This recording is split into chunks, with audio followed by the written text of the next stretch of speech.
Baik, kita bersama untuk mengikuti segmen yang kita berikan di awal tadi, iaitu segmen perkhidmatan agama yang akan kita bincangkan perkhidmatan bahagian kaunseling dan kefahaman agama, iaitu KAFA. Dan tadi bersama tetamu undangan kita yang sudah pun bersedia.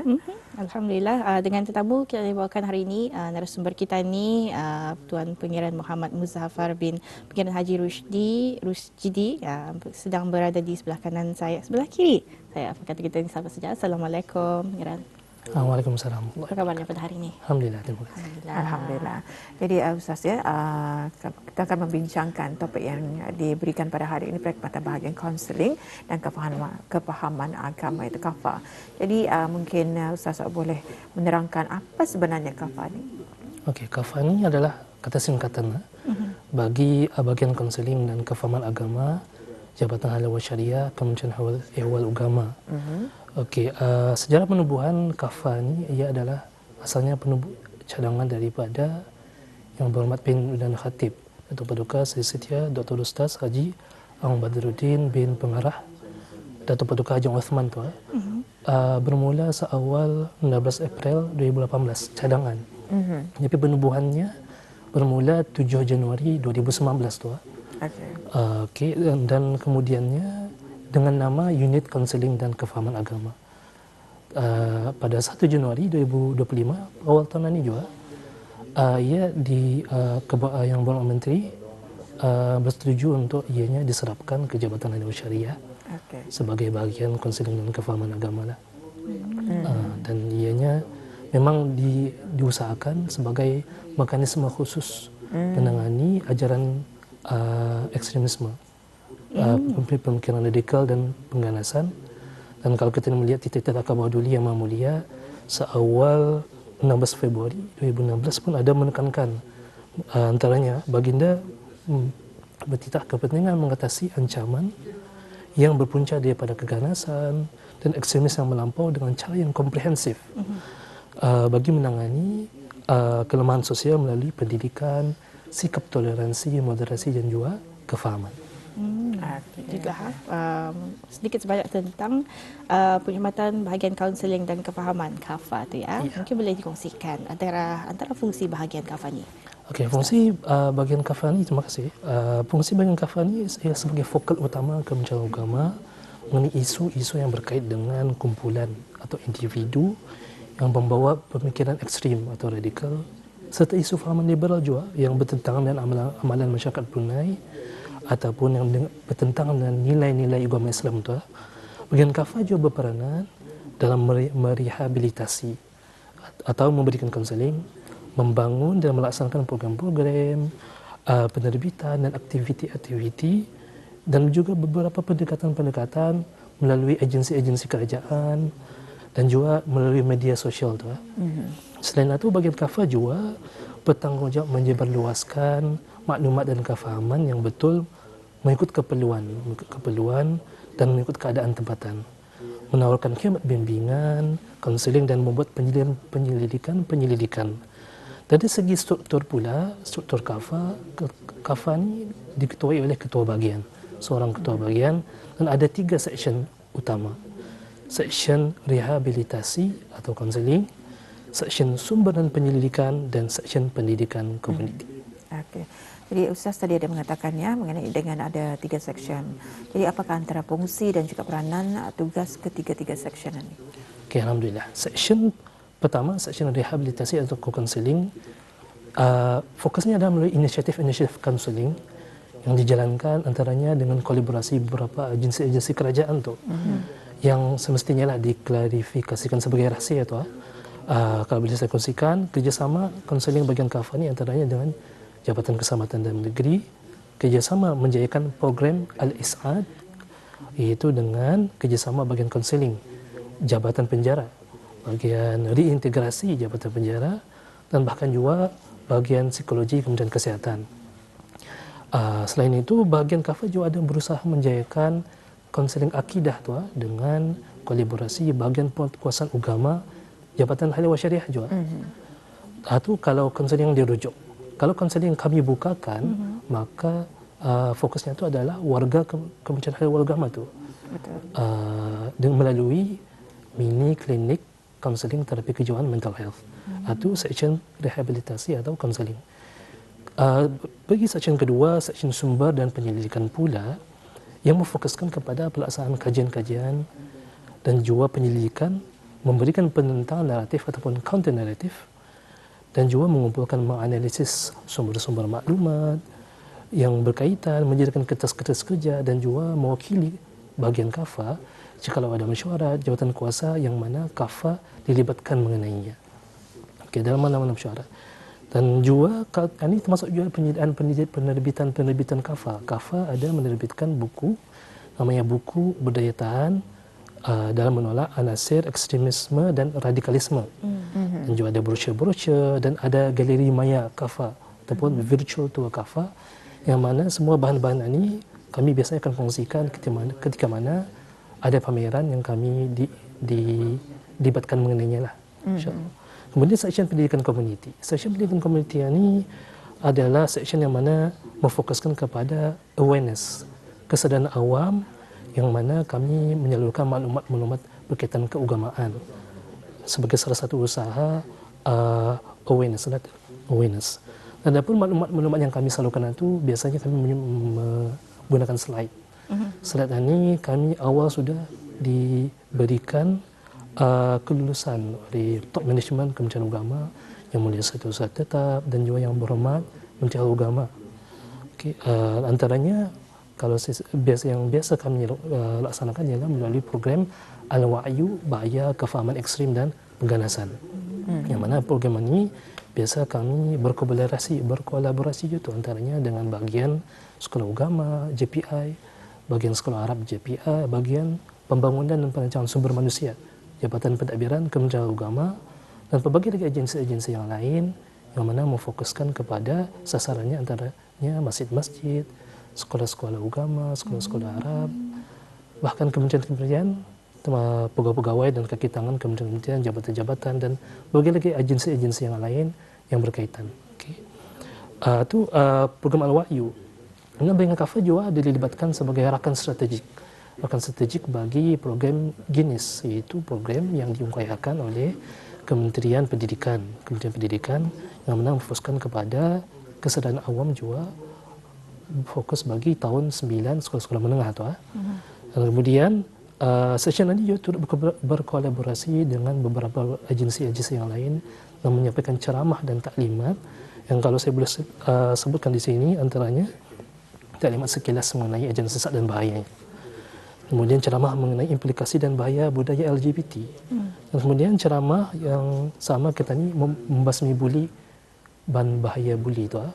Dan juga termasuk juga maqasid syariah dan kaitannya dengan program membasmi dadah dalam kolaborasi dengan Basmida. Ya. Okey, dari segi kalau bagi tahun ke hadapan insya-Allah bagian KAFA melalui session ini akan berkolaborasi dengan guru-guru agama di penjara Maraburong yang mana memfokuskan kepada ceramah bagi menghidupkan syiar dan hari kebesaran Islam bagi banduan. Okey, kalau kemudian tadi ada saya sebutkan mengenai media sosial. KAFA juga ada mengaktifkan media sosial melalui session ini.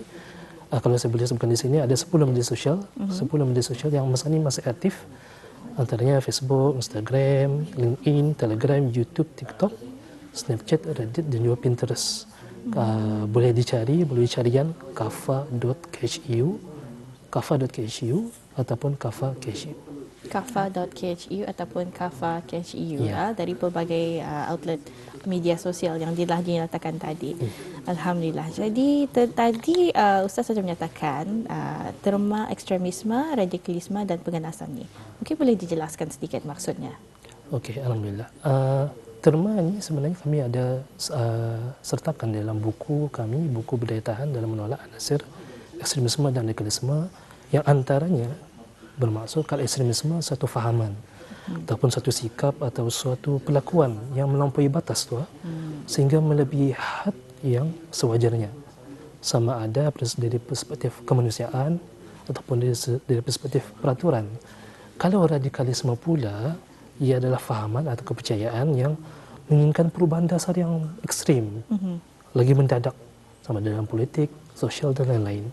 Kalau dari segi pengganasan pula, sebagaimana ini yang ditekankan oleh Jabatan Keselamatan Dalam Negeri, yang merupakan penggunaan pelbagai bentuk kekerasan, keganasan atau ancaman ketakutan, yang mana yang dilaksanakan ke atas orang awam ataupun harta benda tu sekalipun bagi suatu tujuan politik, keagamaan, ideologi yang dilakukan oleh seseorang, sebuah kumpulan atau mana-mana individu atau organisasi. Dan jelasnya memang ketiga-tiga ini salahnya dan tidak boleh dilakukan atau bahaya dan mesti elakkan dan mesti dijauhkan. Okey. Jadi di sini mungkin Ustaz boleh menjelaskan ya larangan ekstremisme dan juga penganasan menurut Al-Quran dan juga Al-Hadis. Okey. Di dalam Al-Quran dan Hadis ini memang ada banyak penekanan kepada bahaya ekstremisme dan penganasan ini, sama ada secara langsung atau tidak langsung lah tu. Kalau saya boleh sebutkan di sini surah Al-Qasas ayat 7, Allah Subhanahu berfirman, Bismillahirrahmanirrahim, wa la tabghil fasada fil ard innallaha la yuhibbul mufsidin. Tafsirnya, janganlah engkau melakukan kerosakan di muka bumi ini, sesungguhnya Allah tidak menyukai orang yang melakukan kerosakan. Pada segi hadis Rasulullah SAW bersabda, iyyakum wal ghulu fid din fa innama halaka man qablakum bil ghulu fid din. Maksudnya, berhati-hatilah kamu mengenai sikap melampau dalam beragama, kerana sesungguhnya telah binasa orang-orang yang sebelum kamu kerana mereka telah bersikap melampau dalam beragama. Alhamdulillah. Jadi itulah sudah disebutkan dalam Quran dan hadis ya. Jadi kalau orang ramai, Ustaz, untuk menghubungi Kafah, untuk mungkin ingin bertanya sesuatu ataupun ingin memaklumkan balas ataupun cadangan, bagaimana ni? Okey, kalau sekiranya orang awam kan mau bertanya ke, kan mau membalaskan sebagainya, boleh menghubungi Kafah. Kalau melalui persuratan, boleh disuratkan ke Jabatan Haluan Syariah Kementerian Agama, bangunan Kementerian Agama lama tu, yang lama di Jalan Elizabeth 2, Bandar Seri Begawan, poskod BS 8650. Baik.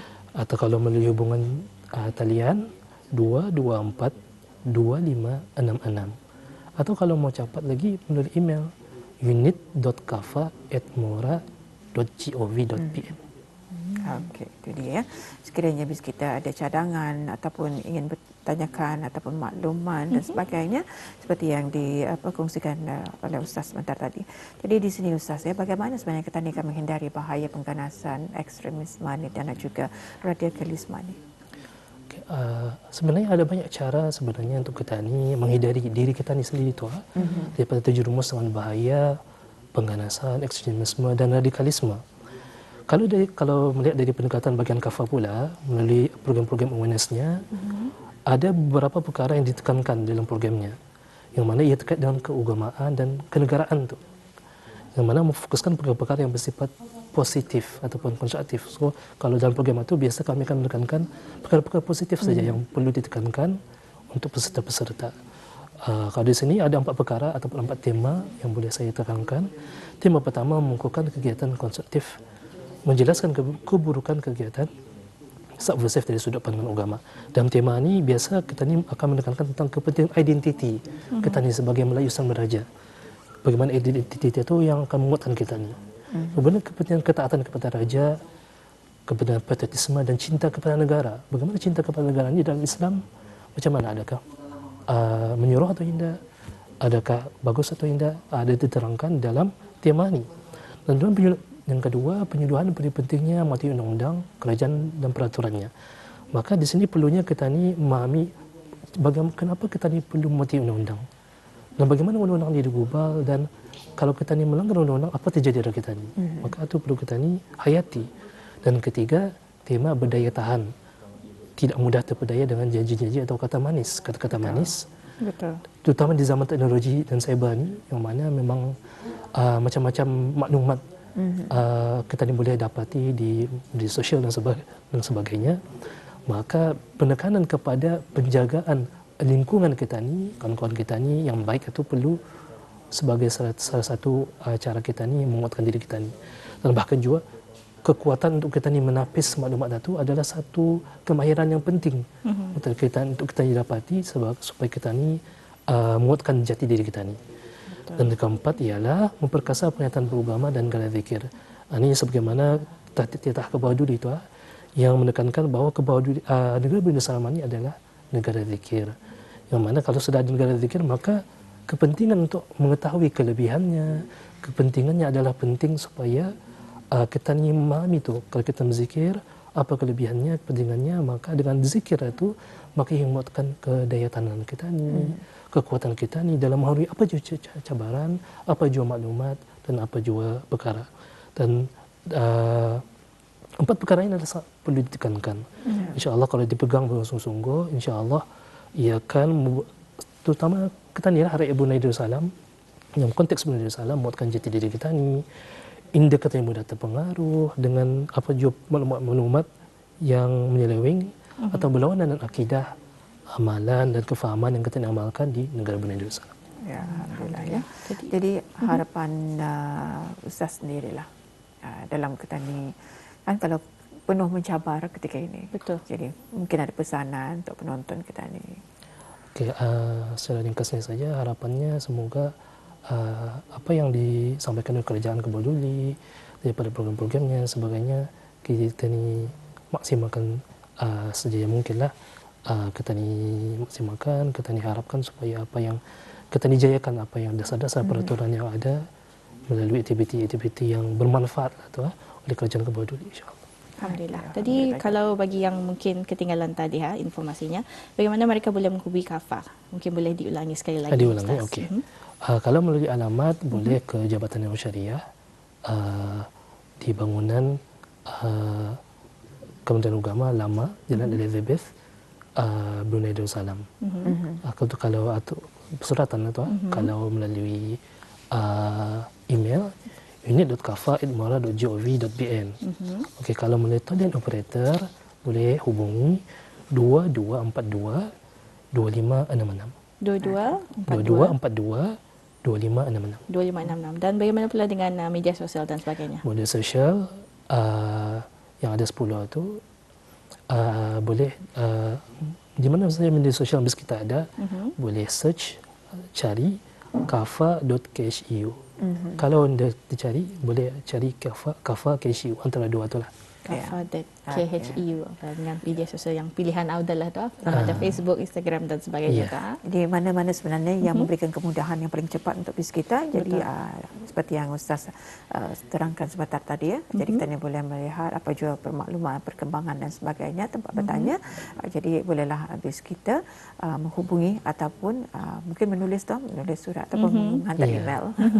Okey, apapun terima kasih Ustaz dengan penerangan tajuk yang kita bincangkan pada hari ini dalam segmen perkhidmatan agama, iaitu perkhidmatan bahagian kaunseling dan juga kefahaman agama, iaitu KAFA. Jadi apapun, terima kasih kami ucapkan. Assalamualaikum Ustaz. Waalaikumsalam. Terima kasih.